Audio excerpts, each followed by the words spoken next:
अब तक आपने देखा कि वो स्ट्रेंजर लड़की एडम के डैड पीटर के पीछे भी पड़ चुकी थी। आप तो वही हो ना जो जवानी के दिनों में लेडीज मैन के नाम से मशहूर थे, औरतों को खिलौना समझते थे, उनका फायदा उठाते थे।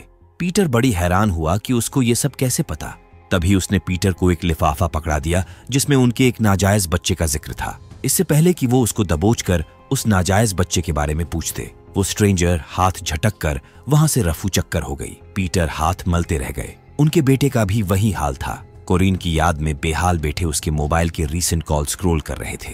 इतने में उनकी नजर एक अतरंगी नाम पर जाकर ठहर गई। किसी का नंबर गाली के नाम पर कोरिन ने क्यों सेव किया होगा? वो नंबर एडम अपने मोबाइल में डायल किया तो सारी असलियत बाहर आ गई। 2 साल पहले इसी सैली नामी औरत के साथ एडम का अफेयर था। अगले शाम एडम ने उसके साथ मीटिंग फिक्स किया कि शायद उसके जरिए कुछ कोरिन का पता चल जाए। सैली को जहां तक याद है, कोरिन ने उसे 2 साल पहले कॉल किया था। तब एडम और सैली किसी केस पर साथ काम कर रहे थे। दोनों के बीच नजदीकियां बढ़ती गई। उनका प्यार इस कदर परवान चढ़ा कि एडम शादीशुदा होते हुए भी सैली के लिए सब कुछ छोड़ने को तैयार था। सैली भी दिलो जान से उसको चाहती थी। फिर ऐसा क्या हुआ कि सैली ने रातों रात अपना मन बदल दिया? यही वो पल था जब कोरिन ने सैली को फोन किया था। फोन पर रो रही थी कि उसका घर मत तोड़ो, उससे उसका सब कुछ छिन जाएगा। उस दिन अगर सैली ने कोरिन की न सुनी होती तो आज वो दोनों कपल होते। ये सब डिस्कस कर सैली वापस चली गई। अब समझ आ चुका था कि एडम सैली के प्यार में बहक न जाए, इसलिए शायद वो फेक प्रेगनेंसी का नाटक की होगी ताकि दोनों के दरमियान प्यार बना रहे। अगली सुबह एडम मिसिंग रिपोर्ट लिखवाने पुलिस स्टेशन पहुंचा। यहीं पर वेस्ली ने जोहाना को खबर किया कि हाइडी के मर्डर वाले दिन के फुटेज गायब है। किसी ने फुटेज डिलीट कर दिया है। इसका मतलब खूनी जरूर कोई अंदर का ही होगा। आज का सारा काम वेस्ली के ऊपर छोड़ वो हाइडी के फ्यूनरल पर पहुंची। फ्यूनरल के बाद घंटों किम्बरली से बात भी की। काफी देर तक इधर उधर बात घुमाने के बाद किम्बरली ने बताया कि उसकी मॉम को 2 अनजान लड़कियां ब्लैकमेल कर रही थीं। उसके मॉम का बैंक स्टेटमेंट पता करने पर शायद उनका पता चल जाए, क्योंकि वो उनको पैसे ट्रांसफर करने वाली थी। किस चीज को लेकर ब्लैकमेल कर रही थी ये सब उसे नहीं पता था। आज स्कूल में फुटबॉल का मैच था जिसे देखने टॉमस के दादा भी आए हुए थे। इसी बहाने वो एडम को बताते गए कि कल उनको एक स्ट्रेंजर मिली थी। बता रही थी कि उनकी एक और नाजायज औलाद है जिसे वो नहीं जानते। बकायदा उसके पास उस बच्चे का डीएनए रिपोर्ट भी था। कहीं वो वही तो नहीं जो एडम को भी कोरिन के सीक्रेट्स बताई थी। उसके कार को देखते ही सब कुछ क्लियर हो गया। एडम ने बताया कि उस लड़की का यही काम है, लोगों के सीक्रेट्स बताकर ब्लैकमेल करती है। इतने में मैच देखने आई ओलिविया को चक्कर आ गए। वो अचानक गिर पड़ी। सब यही बुदबुदा रहे थे कि वो हमेशा बीमार रहती हैं। उसे तुरंत हॉस्पिटल ले जाया गया। ये खबर जैसे ही पैट्रिक को मिली वो भागता हुआ हॉस्पिटल पहुंचा। दरअसल ओलिविया उसकी इकलौती औलाद थी।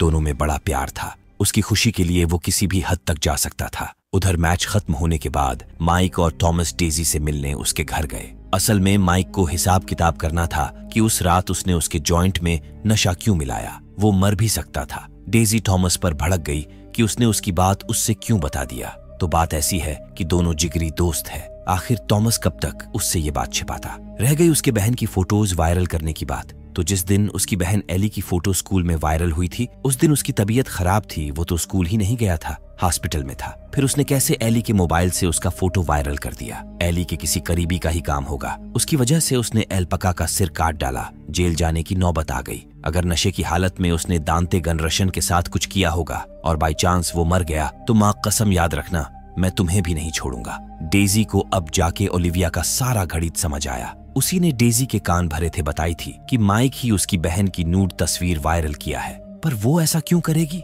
फौरन उसके घर पहुंचे, दरवाजे पर दस्तक दिए। ओलिविया की मम आई और सरासर झूठ बोलने लगी कि वो हॉस्पिटल में है, जबकि वो तो आते वक्त इन्हें खिड़की पर दिखी थी। उन्होंने इनसे उसको मिलने नहीं दिया। आखिर माजरा क्या था? ये वही पास में ही धरना देकर बैठ गए। इंतजार करने लगे कि कभी ना कभी तो वो बाहर आएगी ही। थोड़ी देर बाद ओलिविया की मम कूड़ा लेकर बाहर निकली और अपने डस्टबिन में डालने के बजाय दूसरे के डस्टबिन में डालती गई।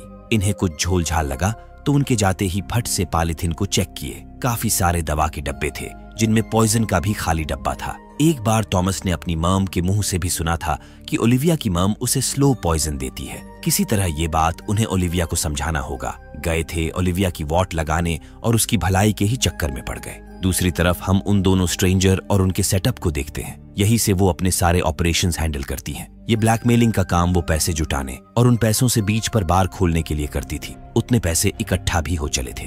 हाइडी ने अब तक पैसे भेजे कि नहीं। इंग्रिड प्रिस्बी ने जब चेक किया तो उसके होश उड़ गए। किसी ने उसका मर्डर कर दिया था। हो सकता है कि वो हत्यारे इनके पीछे भी आए। वैसे तो ये इत्तेफाक है, फिर भी इन्हें सतर्क रहना होगा। ये तत्काल अपने सारे ऑपरेशन शटडाउन कर दिए। उधर लाख कोशिशों के बावजूद भी जब मार्टिन घर बेचने को राजी नहीं हुआ तो पीटर आखिरी बार उसे समझाने पहुंचे, क्योंकि पहले दोनों पड़ोसी हुआ करते थे। क्या पता उसी के नाते वो मान जाए। मगर इस घर से उसकी वाइफ और बेटी की यादें जुड़ी थीं। उसे महल की ख्वाहिश नहीं, वो इसी में खुश था। वैसे भी वो पीटर की तरह नहीं है जिसने पराई औरत के लिए एडम की मां को मझधार में छोड़ दिया। पीटर गुस्से में तिल मिलाए वार्न किए कि उसके लिए ये आखिरी मौका था। उन्हें कोर्ट की तरफ से मंजूरी मिल चुकी है, कल तक उसे भी नोटिस मिल जाएगा। अगले दिन जेसीबी उसके दरवाजे पर दस्तक दे चुकी थी। उसने एडम को फोन किया, मगर वो भी कोर्ट के फैसले के आगे क्या ही कर सकता था। जब मार्टिन के घर को तोड़ा गया तो दीवार के अंदर से एक लाश मिली। अगले ही पल वो एडम से माफी मांगने लगा। सब हैरान रह गए कि आखिर ये किसकी लाश है। दूसरी तरफ पैट्रिक एक बिजनेसमैन लैरी से मिला, जिसकी एक प्यारी वाइफ, घर बार सब कुछ था उसके पास। सिर्फ एक ही दिक्कत थी, वो थी उसके और किम्बरली के राज का उजागर होना। लैरी के सारे बिजनेस चर्च से जुड़े हुए हैं। एक भी दाग उसके पूरे बिजनेस को तबाह कर सकता है। इसीलिए ऐसे किसी भी मसले को सुलझाने के लिए उसने पैट्रिक को रखा था। मतलब पैट्रिक उसका ढाल था। उसने लैरी के खिलाफ जो सबूत उन ब्लैकमेलर्स ने हाइडी को दिए थे वो हासिल तो कर लिया था, मगर जब तक वो उन ब्लैकमेलर्स को ढूंढकर खत्म नहीं कर देते ये मामला पूरी तरह से खत्म नहीं होगा। उधर मार्टिन को जेल में डालने वगैरह की प्रक्रिया शुरू हो चुकी थी। वो अपना मुंह एडम के सामने ही खोलना चाहता था। एडम उससे मिला, पूछा कि वो किसकी लाश थी। तो ये बात बहुत पुरानी है, जब एडम 3-4 साल का रहा होगा। मार्टिन को एक नताशा नाम की लड़की से प्यार हुआ जो कि बला की खूबसूरत थी। दोनों शादी भी कर लिए, एक बच्चा भी हो गया। उस वक्त मार्टिन पुलिस की नौकरी में काफी बिजी रहने लगा था, तो नताशा पर आए मर्दों से मेल जोल बनाने लगी। मार्टिन ने उसे समझाया बुझाया, मगर वो अपनी हरकतों से बाज नहीं आई। जब बात हद से आगे बढ़ी तो उसने मार्टिन को छोड़ने का फैसला किया। साथ में बच्चे को भी ले जा रही थी। ये बात मार्टिन से बर्दाश्त नहीं हुआ। गुस्से में उसके हाथों नताशा का खून हो गया। बॉडी को कैसे छिपाया जाता है उसे पता तो था ही, क्योंकि वो पुलिस वाला था। इसके बाद आस पड़ोस में खबर फैला दिया कि उसकी वाइफ उसे और अपने बच्चे को छोड़ किसी और के साथ चली गई। मार्टिन ने बच्चे को अकेले ही पाला, मगर वो भी उन्हें छोड़ गया। ये सारी बातें वो एडम को इसलिए बता रहा था ताकि वो उसका केस लड़े, पर एडम उसकी असलियत जानने के बाद उसका साथ नहीं देने वाला था। इधर जोहाना को एयरपोर्ट के पास कोरिन के कार मिलने की खबर मिली। फौरन वहां पहुंचे, कार की तलाशी ली गई। कोरिन के एक हेरिंग के अलावा वहां कुछ नहीं मिला। एडम आपे में नहीं था, बिल्कुल पागल हुए जा रहा था। अगले दिन माइक वगैरह फिर से ओलिविया के घर पहुंचे कि आखिर उसने माइक के ऊपर गलत इल्जाम क्यों लगाया। कुछ बताने के बजाय वो रोने लगी। फिर भी वो सच जाने बिना उसका गला नहीं छोड़ने वाले थे। किसी तरह थॉमस उन दोनों को समझा बुझाकर वहां से बाहर किया। आखिरकार ओलिविया ने बता ही दिया कि एली के फोन से उसी ने फोटोज वायरल किए थे। वो माइक को पसंद करती है, मगर वो उस पर ध्यान ही नहीं देता। उसे लगा कि एली के साथ माइक का कोई चक्कर है, इसलिए उसने एली को बदनाम कर दिया, मगर वो तो सिर्फ 14 साल की है। थॉमस विश्वास नहीं कर पा रहा था कि वो एली के बारे में ऐसा सोच भी कैसे सकती है। ओलिविया के मम के आने का वक्त भी हो चला था, इसलिए थॉमस को अपनी बात पूरी करने से पहले ही निकलना पड़ा। उधर किम्बरली को एहसास हो चला था कि उसने अपनी मम के साथ गलत किया। बताना तो मुश्किल था, फिर भी उसने जोहाना को अपनी सारी सच्चाई बता दी। असल में वो sugarbaby.com पर काम करती है, जिसमें 40 से 60 साल के बिजनेसमैन वगैरह उनको हायर करते हैं। इसी बात को लेकर ब्लैकमेलर्स हाइडी को ब्लैकमेल कर रहे थे। शायद उसके किसी क्लाइंट ने अपनी असलियत छिपाने के लिए उसकी मम को मरवा दिया होगा। क्या तुम फिलहाल किसी क्लाइंट के संपर्क में हो? वैसे किम्बरली 3 बिजनेसमैन के साथ काम कर चुकी थी। उनमें से एक अभी भी उसके टच में था, जिसके साथ वो 4थी बार मिल चुकी थी। मतलब वो उसे पसंद करता था। जोहाना ने उससे मीटिंग फिक्स करने को कहा ताकि उसे दबोच लिया जाए। मैसेज करने के बाद वो भी मिलने को राजी हो गया। कैसे क्या करना है उसकी प्लानिंग भी शुरू हो गई। इनका टारगेट इस किम्बरली नामी लड़की से मिलने वाला है। साइट पर उसका नाम था मेलबैक 40। इससे ज्यादा वो उसके बारे में कुछ भी नहीं जानते थे। किम्बरली ने जैसा उसका हुलिया बताया था सबको बता दिया गया। जब वो किम्बरली से मिलेगा तभी ये उसकी पहचान कर पाएंगे। टारगेट की पहचान की पुष्टि होने पर ही कोई एक्शन लेना है। पैट्रिक मौका देख लैडी को कॉल लगाया, मगर उसका फोन स्विच ऑफ आ रहा था। बेगम सज चुकी थी, फील्डिंग लग चुका था। बस दरकार थी तो सिर्फ टारगेट के आने की। वही पैट्रिक लगातार मैसेज पे मैसेज भेजते जा रहा था। कुछ देर के इंतजार के बाद फाइनली वो आ ही गया। उसे देखते ही पैट्रिक ने किसी दूसरे शख्स को दबोच लिया और उसी हंगामे के बीच लैडी को भगा दिया। जिस शख्स को पैट्रिक ने दबोचा था किम्बरली ने उसे देखकर सुनिश्चित किया कि ये वो नहीं है। पैट्रिक के नासमझी की वजह से उनका बना बनाया ट्रैप फेल हो चुका था। जोहाना ने खीस में आकर पैट्रिक को इस केस से निकाल दिया। खैर, अब तक तो वो अपना काम कर चुका था। तभी खबर मिली कि दांते होश में आ चुका है। उधर थॉमस फिर से ओलिविया से मिलने पहुंचा। जो बात रह गई थी उसे बताया कि उन्होंने उसकी मम को उसके दवाइयों के साथ पॉइजन का डब्बा फेंकते हुए देखा था, वो भी किसी दूसरे के डस्टबिन में। मतलब हो सकता है कि उसे कोई बीमारी नहीं, उसकी मम उसे स्लो पॉइजन दे रही है। डॉक्टर भी तो आज तक उसकी बीमारी पकड़ नहीं पाए, पर उसकी मम ऐसा क्यों करेगी? तभी दरवाजे पर कोई दस्तक दिया। अगर उसकी मॉम ने घर में थॉमस को देख लिया तो उन दोनों की खैर नहीं। थॉमस भागकर गैराज में छिपने गया। अलमारी खोला तो इतने सारे चूहे मारने की दवा देख दंग रह गया। बाहर ओलिविया के डैड थे, उन्हें कुछ जरूरी काम से बाहर जाना था। ओलिविया डरी हुई थी कि कहीं थॉमस पकड़ा न जाए। गैराज से अपनी प्राइवेट रिवॉल्वर तथा कार लिए और निकल पड़े। थॉमस उसी कार के पिछले सीट पर छिपा हुआ था, मगर कुछ ही देर में पकड़ा गया और डर कर बताने लगा कि उसे ओलिविया ने छिपने को बोला था, वो उसका दोस्त है, उसकी माँ उसको स्लो पॉइजन दे रही है। सब कुछ सुनने जानने के बाद पैट्रिक उसे वही छोड़ वापस घर पहुंचे तो पता चला कि थॉमस सच बोल रहा था। खुश होने से ज्यादा वो और घबराए हुए थे कि आखिर उसकी मम उसे जहर कैसे दे सकती हैं। झगड़ा उन दोनों के बीच था। उसने ओलिविया के मम को छोड़ा, मगर उन्हें अंदाजा नहीं था कि पैट्रिक से बदला लेने के लिए वो इस हद तक गिर जाएगी। दूसरी तरफ जोहाना दांते का बयान लेने पहुंच चुकी थी। वो सब कुछ बताने में झिझक रहा था, इसलिए उसके मम डैड को बाहर ले जाने के बाद जोहाना ने बताया कि तुम हमें नंगे मिले थे। क्या माजरा था? दांते पहले से ही डेजी को पसंद करता था, मतलब हाथ धोकर उसके पीछे ही पड़ा हुआ था। फाइनली वो उस रात उसके साथ वॉक पर जाने के लिए मान गई। आगे चलकर उन्हें एक झील मिला। दांते फट से नहाने के लिए तैयार हो गया, क्योंकि डेजी भी उसके साथ डुबकी लगाने वाली थी, मगर उसने उसके साथ छल किया। उसके कपड़े लेकर भाग गई। शायद उसे दांते से पीछा छुड़ाने का यही तरकीब सही लगा होगा। वो उसे जंगल में इधर उधर ढूंढ ही रहा था कि तभी हाथ में दाव लिए उसके स्कूल का एक केयर टेकर मैक्स दिखा। दांते उससे डर कर भाग निकला कि कहीं वो उसी दाव से उसका भरता न बना दे। इसके पीछे वजह थी, आज दिन में उसने मैडम कोरिन से मैक्स का शिकायत किया था, क्योंकि मैक्स स्कूल में लगे कैमरे के साथ छेड़छाड़ कर रहा था। एक तो वो मूडी आदमी है, ऊपर से उसके हाथ में हथियार देख कोई भी डर जाएगा। भागते भागते वो एक पेड़ से जा टकराया। इसके बाद क्या हुआ उसे कुछ याद नहीं। रह गई बात उसके मैडम कोरिन की छिप छिप कर वीडियो बनाने की, तो I like her, it's a bit of a crush. अब कोरिन को लापता हुए हफ्ते दिन हो चुके थे। एडम के लिए एक खुशखबरी थी। उन्होंने कोरिन के बैंक वगैरह की हर तरह से जांच की, मगर फुटबॉल क्लब के अकाउंट से पैसे चुराने का कोई सबूत नहीं मिला। यानी वो बेकसूर है, पैसे चुराने वाला कोई और ही है। साथ ही साथ वो एडम के बच्चों से भी मिली। एडम ने कब कैसे कितनी गलतियां की, अफेयर्स वगैरह सब कुछ उसे बता दिया। कहीं ना कहीं जोहाना भी उनसे रिलेट कर पा रही थी। उसे भी उनका दर्द फील होने लगा था। अगले दिन वो मैक्स से मिले। बताया कि स्कूल से जो पैसे चोरी हुए हैं उसका शक उस पर भी जा रहा है, क्योंकि उसे दांते ने स्कूल में लगे कैमरे से छेड़छाड़ करते हुए देखा था और तुम इतने डर गए कि जंगल में उसे दाव लेकर मारने दौड़ा लिए। मैक्स हाथ जोड़ लिया, वो तो कैमरे को ठीक कर रहा था। जंगल के करीब ही उसका घर है, अक्सर लकड़ी काटने जाता है। अचानक उसने मैक्स को नंगू पंगू देख लिया। वो तो उससे सिर्फ पूछना चाहता था कि उसने मैडम कोरिन से उसकी शिकायत क्यों की। भागते भागते वो पेड़ से टकरा कर गिर गया। मैक्स को लगा कि वो ठीक ही होगा, इसलिए उसे वही छोड़कर चला आया। कुल मिलाकर उससे पूछताछ करने के बाद भी कुछ बात नहीं बनी।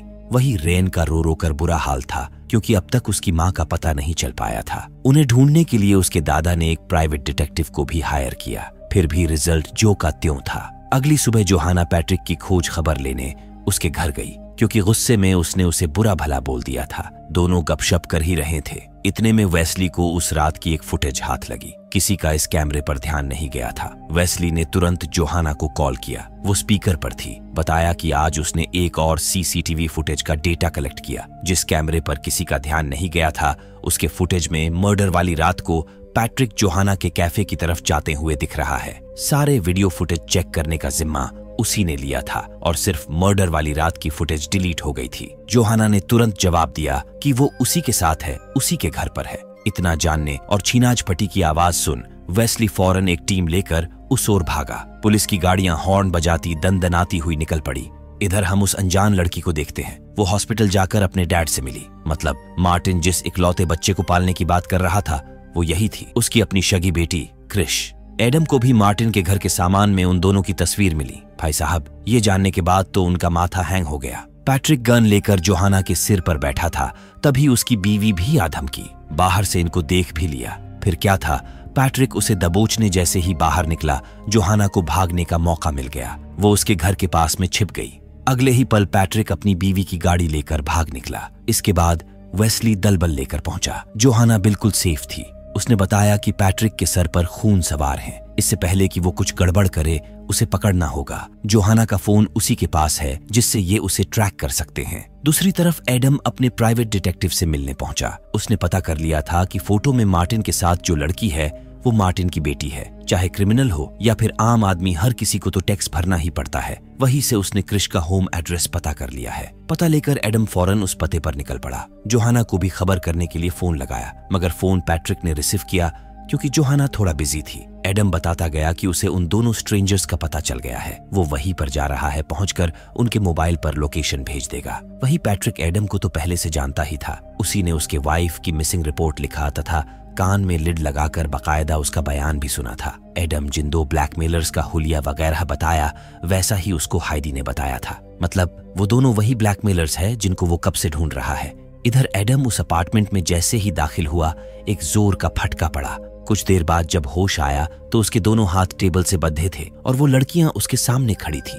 दोनों बिल्कुल हैरान थी कि उसे उनका एड्रेस कैसे मिला। एडम को उनके और उनके काम से कोई मतलब नहीं था, बस उसे अपनी वाइफ वापस चाहिए। मगर उसकी वाइफ यहाँ नहीं है। वो तो बस इंटरनेट से लोगों की गुप्त जानकारी निकाल थोड़े पैसों के लिए ब्लैकमेल करती है। ये लोगों के राज जानने का काम उसने अपने परिवार के राज जानने से शुरू किया था। जब वो छोटी थी तभी उसकी माँ उसे और उसके डैड को छोड़कर किसी और के साथ चली गई। क्रिश थोड़ी बड़ी हुई तो लगने लगा कि इसमें उसके डैड की ही गलती होगी। वो हर वक्त अपनी माँ को ढूंढती, उनसे पूछती कहाँ है माँ, कहाँ गई। रोज रोज के झगड़े से तंग आकर आखिर में उसके डैड ने उसे घर से निकाल दिया। तभी एडम ने बताया कि तुम्हारी मम तुम्हें और मार्टिन को छोड़कर जा रही थी, इसीलिए मार्टिन ने उन्हें मार डाला और घर के दीवार में चिनवा दिया। वैसे ये बात क्रिश को उसी दिन पता चल गया था जब उसकी मम की लाश मिली थी, मगर उससे बड़ा झटका तो उसे बहुत पहले ही लग चुका था। दरअसल क्रिश जब 18 की हुई तो किसी बीमारी की वजह से उसका ऑपरेशन होना था। डोनर की जरूरत थी।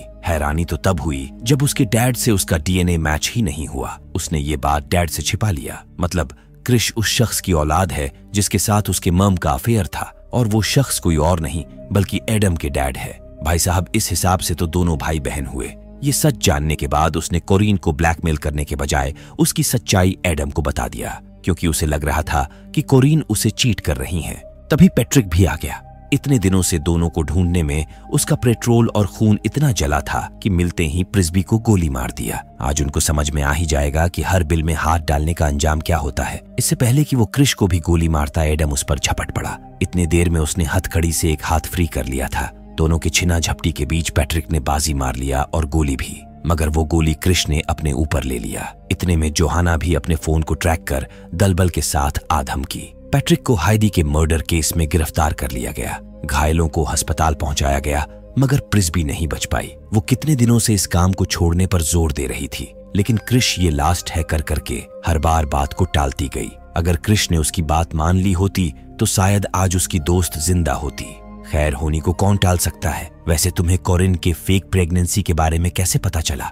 तो बात ऐसी है कि वे दोनों गैब्रियल डेनबार प्राइवेट इन्वेस्टिगेटर एजेंसी के लिए काम करती हैं। उनको सेंट मैरी स्कूल के फुटबॉल क्लब के एक मेंबर ने हायर किया था। फिलहाल तो उसका नाम दिमाग से उतर गया है, पर वो याद आते ही बता देगी। वो आदमी कोरिन प्राइस का कच्चा चिट्ठा निकलवाना चाहता था, तो ये काम पर लग गई। उनका काम ही यही था। साथ साथ किसी को ब्लैकमेल करने लायक ऐसा कोई राज पता चल जाता तो ये दोनों एजेंसी को बताए बिना उस सन को ब्लैकमेल करके पैसे बना लेती। इन्हें कोरिन के बारे में जानकारी जुटाते जुटाते उसके फेक प्रेगनेंसी का पता चला। उसे ब्लैकमेल करने का जरिया मिल गया। पर जिस शख्स को ये ब्लैकमेल करते हैं, पहले उनके परिवार की पूरी जन्म कुंडली निकालते हैं। जानकारी टटोलते टटोलते एडम के फैमिली फोटोज में पीटर नजर आया। ये आदमी उसे जाना पहचाना सा लगा। दिमाग पर चढ़ाने के बाद उसे याद आया कि उसे तो वो एक फोटो में अपनी मॉम के साथ देखी थी। फौरन उसने अपने डीएनए से उस शख्स का डीएनए मैच कराया तो मैच कर गया। चली थी दूसरे का राज खोलने। इस केस में उसका ही राज उसके सामने था। पूरी जानकारी जुटाकर वो पीटर से मिली, बताई कि उनका एक और बच्चा है। उसे उस फुटबॉल क्लब के मेंबर का नाम भी याद आ गया था। उसका नाम था बॉब। एडम फौरन स्कूल पहुंचा और बिना कुछ सोच विचारे सबके सामने बॉब की आरती उतारने लगा। चल बता मेरी बीवी कहाँ है। वो भी परेशान कि उसको क्या पता कि उसकी बीवी कहाँ है। फिर जाके एडम मेन मुद्दे पर आया कि कोरीन के पीछे उसने प्राइवेट इन्वेस्टिगेटर क्यों लगाया था। तो बात ऐसी है कि कोरीन फुटबॉल क्लब की ट्रेजरर थी और खुद पैसे गायब करके बॉब को फंसाने का षड्यंत्र रच रही थी, क्योंकि बॉब पर इल्जाम डालना आसान था। वो पहले जिस स्कूल में कोचिंग देता था, एक बार वहां से गलत चीज के लिए पैसे क्लेम कर लिया था। इसी को लेकर कोरीन उसे इस चोरी में भी फंसाना चाहती थी कि जब एक बार बॉब का नाम खराब हो चुका है, दूसरी बार भी हो जाए तो किसी को शक नहीं होगा। वो तो शुक्र है ट्रिप का जो उसने उसे आगाह किया। मतलब ट्रिप ने ही बताया कि कोरीन खुद पैसे चुराकर बॉब को फंसाने वाली है। अब समझ आया कि उसके पास रेंज रोवर कहां से आया। फौरन ट्रिप के घर पहुंचा, रिवॉल्वर निकाला और सीधे तान दिया। चल बता कोरीन कहाँ है। ट्रिप को बड़ी हैरानी हुई कि उसे कैसे पता होगा कि वो कहाँ है। उसके घर के महंगे इंटीरियर, लग्जरी कार वगैरह तो वो अपनी नौकरी से अफोर्ड नहीं कर सकता। यानी तुमने ही फुटबॉल क्लब से पैसे चोरी किए। ये बात कोरीन को पता चल चुकी थी। उसने तुम्हें वार्न भी किया होगा, क्योंकि जब वो गायब हुई तो उसने सबसे लास्ट कॉल ट्रिप को ही किया था। पहले तो उसे समझ नहीं आया, पर अब वो उसका सारा खेल समझ चुका है। आज या तो कोरीन मिलेगी या फिर ट्रिप का जनाजा निकलेगा। बेचारा घबरा कर बताने लगा कि कोरीन कहाँ है वो जानता है। दोनों दोस्त निकल पड़े। वैसे अब तो दोस्ती में दरार पड़ चुकी है। दूसरी तरफ क्रिश पुलिस की आंखों में धूल झोंककर हॉस्पिटल से फरार हो चुकी थी। ऊपर से एडम भी फोन नहीं उठा रहा था, इसीलिए जोहाना बौखलाई हुई स्कूल पहुंची। थॉमस से उसका मोबाइल ली और फैमिली ट्रैकर ऐप की मदद से एडम के लोकेशन को ट्रैक करते हुए निकल पड़ी। इधर ये हाईवे से उतरकर जंगल का रास्ता पकड़ चुके थे। कुछ देर तक उसको फॉलो करने के बाद एडम के सब्र का बांध टूटा। फिर पूछ ही लिया कि वो उसे कहाँ लेकर जा रहा है। असल में ट्रिप के कार की EMI खर्चे वगैरह बढ़ गए थे, इसलिए उसने फुटबॉल क्लब के अकाउंट से पैसे चोरी किए।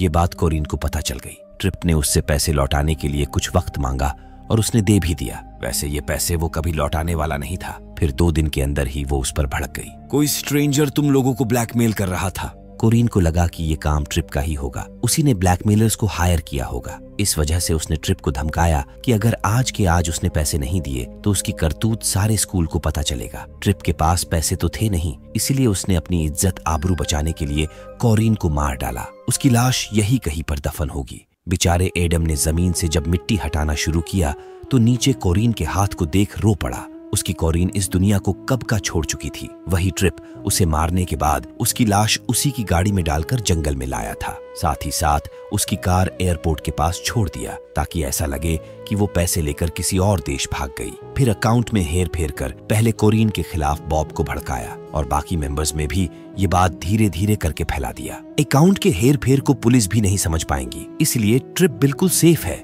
एडम को भी ये बात भूल जानी चाहिए, क्योंकि ये सब वो कभी प्रूफ नहीं कर पाएगा। तभी अचानक एडम उठा और उसके सीने में 4 गोलियां उतार दिया। जोहाना भी आ चुकी थी।